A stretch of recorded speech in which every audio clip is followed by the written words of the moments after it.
So what are your Greystone books about, and how'd you come up with this idea? So, Greystone is an urban fantasy adventure series. It follows Soraya Greystone and Detective Loren, and they hunt different myths, legends, and monsters in the city of Portents.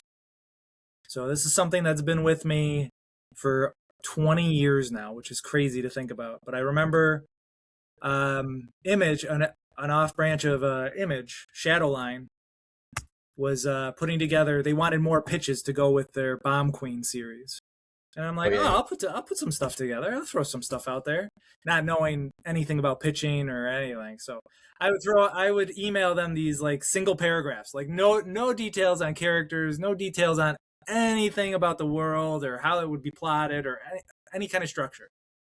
And Greystone was one of those paragraphs, and that's where it came from. That's where it started, and it was very much I would say a love child of the Dresden Files. Like it was very much like in that vein, but it started very like suburban. Like Soraya was just this mother that would go out at night and fight crime and stuff. And somehow between that moment and a couple years later, when I put together the first draft, it became something much different. Where Soraya, it was now like the new adult, the new warrior trying to find her way. She's got her role, and she's working with Detective Loren, who doesn't want to be there. He's very much the reluctant hero, who's the sarcastic detective stuck in this fantasy world. And that's just it's evolved so much since then. It's just crazy to even think about that first paragraph and be like, where was I going? That's super cool. That's awesome.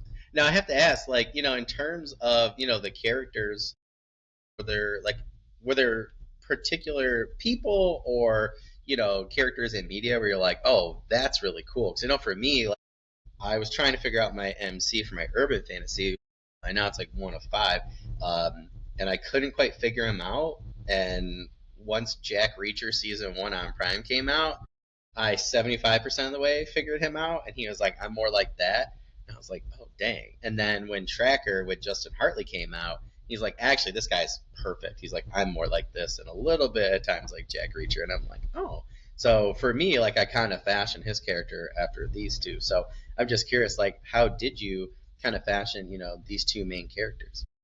I would love to say that there's a point of reference for each of them, but I honestly, This company, right? Like, it's about asking questions, I think. So I like that. You get a sense of who they are, and then you question them. You say, well, in this kind of situation, who are you? Like, what would be your reaction to this? And you just listen to their voice for a little bit, and that's how they grow in your head. Yeah.